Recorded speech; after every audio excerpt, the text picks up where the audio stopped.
friends, welcome back to my channel. Happy Wednesday to everyone. I hope you're having a great week so far. For today's video, we do have a viewer requested tutorial, and actually quite a few requests have come in just recently from new subscribers hoping to see how I create the arrangements of flowers for my projects. So even though we do have a couple of tutorials in the playlist for flowers, I will go ahead and cover this arrangement again. So I'm going to share how I create the arrangement for this card, and then I have a couple of additional projects here with some variations on that arrangement so you can see how versatile it is.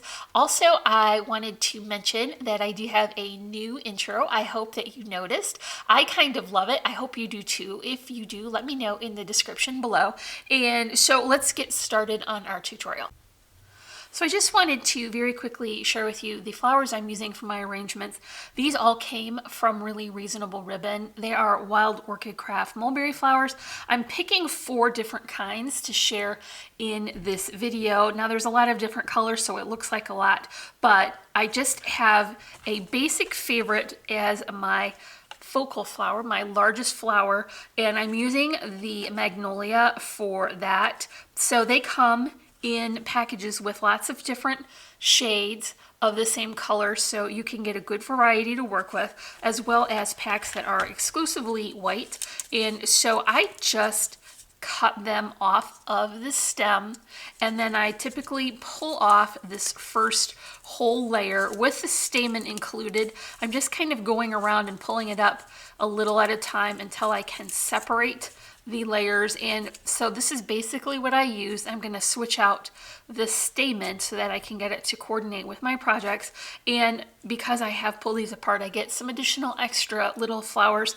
You can pull the stamens out of these as well. It takes a little bit of extra effort, and sometimes I use my small pliers just so that I could grasp onto it and pull it out. But it's a little bit more fragile, so take a little bit more care, but you're going to get extra additional flowers if you pull apart the layers this way.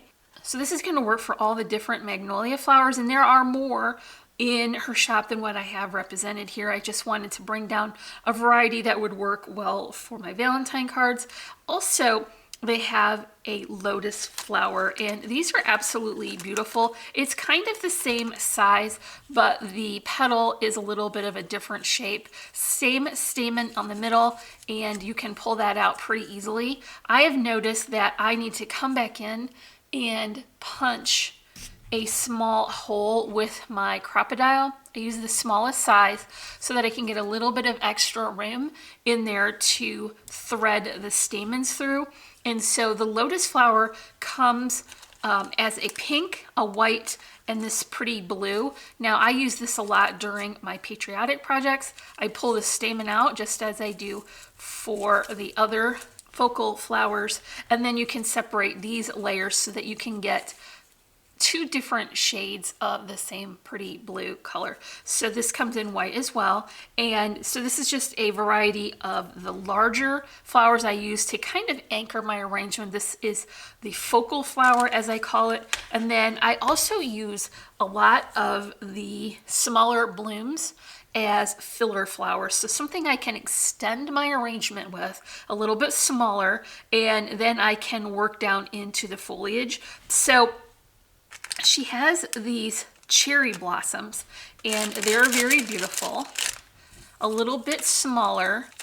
You can cut them off the stem, same as the Magnolia flower, and pull out that stamen again and switch it out. Now, I know sometimes this would coordinate with your project, and so just go ahead and leave it as it is, but typically I just like to replace these as I'm working along so that I can pick a stamen that will coordinate better with my project. And so I just pull that out, same as the larger ones. Go ahead and punch a hole there and then thread the new stamens through it. And then I would basically put one on either side of the larger focal flower. And these cherry blossoms come with all different shades, again, to match your projects. So there's like an off-white, blue, this beautiful peach is perfect for spring. I like to use white. Obviously you can tell that I am almost out of that one. You can also pick the apple blossom. These are really sweet. They're very similar, but a little bit more petite, and the petals have a slight ridge to them, and so there's just another variety that you can include into your flower arrangements. I've got the pink ones here as well, and these came with white. I don't know, you would have to change that out. I think that looks beautiful just as it is. So when I mention the Stamens, she has a huge variety in her shop, and I have recently been asked what would be the ones you'd pick first if you're just building your collection. I would recommend picking the gold. This has a little bit of a larger head to it, so use just less. I typically put 6 in the larger flowers, so I would pick 5, and that will fill in the space nicely. And then I would get a dark gray and a white, and these are good basic colors that will stretch your flower making varieties much more while you're building up your collection. So I would pick those 3 colors to work with.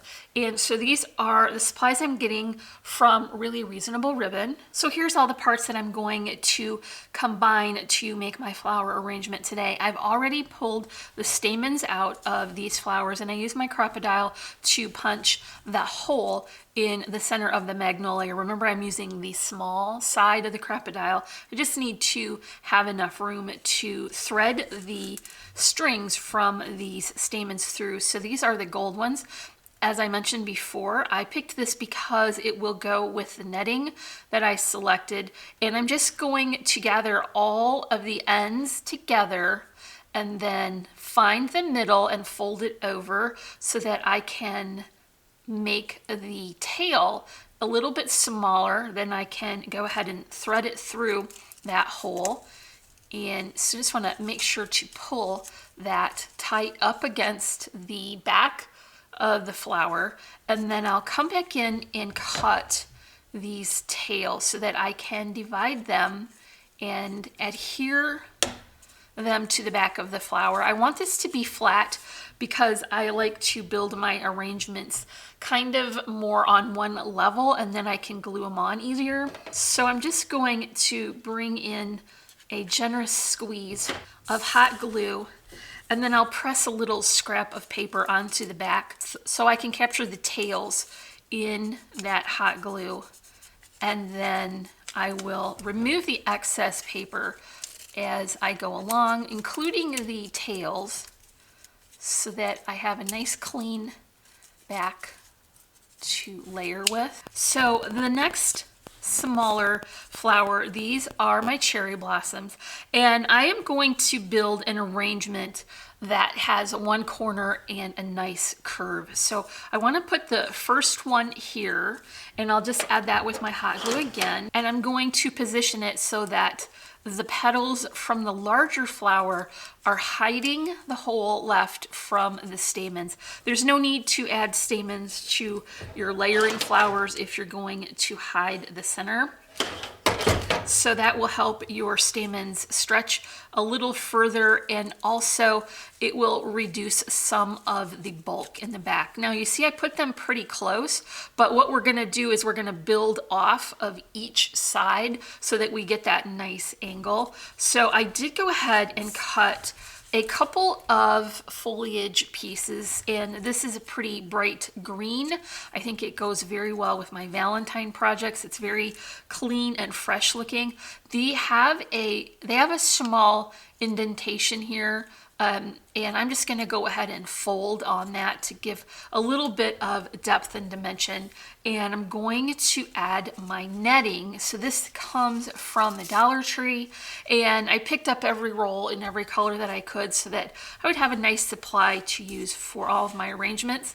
I just rolled out about maybe 2 inches roughly. There's no actual measurement to that. Just about 2 inches will work, and then I cut it in half. So I'm going to get 2 portions out of that roll, and it doesn't matter if they are straight or crooked. It just will kind of be hidden in the folds. So this is basically a square, and I want to bring the tail up to the center of the straight side.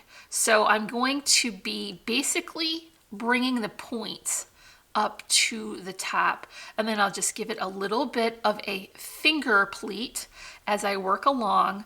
And now you see I have a nice kind of ruffle, and I want to take my hot glue again and add it to the back of this, and then secure it onto those leaves. And while the glue is setting up, I am pulling apart those layers so I get a nice fullness here, and all the little points are at the top, so that will be a nice finished look. I'll do it on this one as well.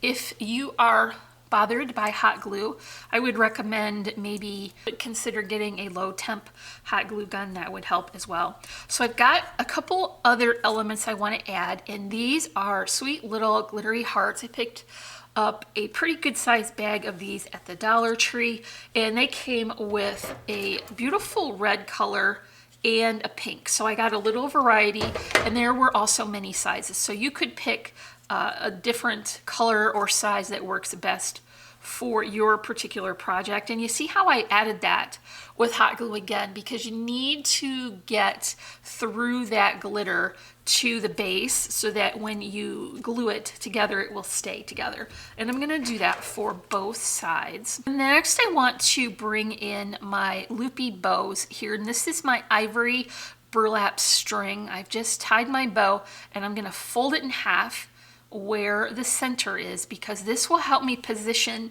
the loops and control where all of that goes when it's in the arrangement. So I just put a little bit of that glue. I'm going to add it here, and then once again pull those layers apart so that I can shape it before the glue sets up so that it will hold right where I want it. And I'll go ahead and repeat that for the other side as well. It's easier to cut the tails off of your string before you add it to your project, so go ahead and do that before you continue on. So remember, this is going to be our focal flower, and it's in the center in the corner. So I'm going to add my glue back to the separate layering piece that we have here, and just go ahead and add that to the back. You see, I'm just always building my arrangements from the back side so that I can get all the positioning and layers right where I want them, and then I can secure it on my project knowing that I don't have to move things around to get all of the parts where I want them to be. So we'll go ahead and repeat that again with side 2.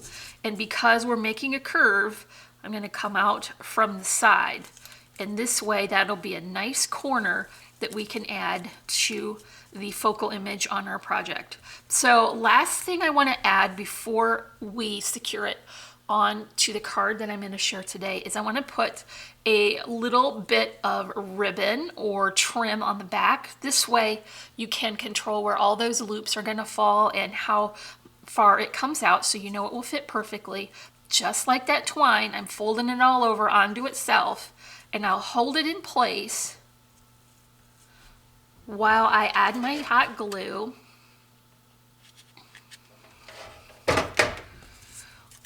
And then I'll position this so that I can arrange all of these loops and the tails to make a nice full bow in the back. So if you need to trim any of this ribbon, it would be the best time because it's easier to get to the back while it's not secured onto your project. Maybe I'll come in and give this guy a haircut too. And so now we have the arrangement that will coordinate perfectly and match well on our project. So I've already prepared this card with all the paper layers and embellishments that I like. I used a tag that is from one of my printables, and so this is my Valentine cup tags collage sheet from my shop, and I just thought it was really sweet and not overly mushy kind of Valentine-y. It was just very festive and seasonal, and so I layered that up with the coordinating papers. I finished off my card here with a giant glitter heart, a heart-shaped die-cut doily, some charms and sequins, and then of course I came in with some stickles. and put a little accent on that cup. So now I can come in with my arrangement and decide where I want to position it. You definitely want to use hot glue for this step because now your arrangement is going to be quite heavy and you want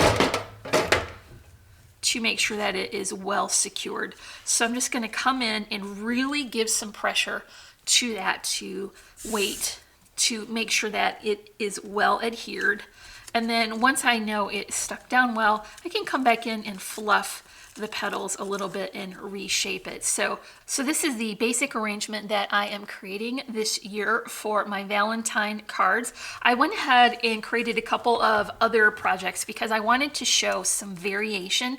This is basically the same arrangement, but instead of the cherry blossoms, I went ahead and created my own filler flowers, and I just took a flower die and some white cardstock. This was 65-pound weight cardstock, just offcut from working on card bases, and I shaped them so that I could use them as my filler flowers. So they're just a little bit bigger, but I think it definitely helps to fill in that arrangement and make it a nice, generous amount of flowers.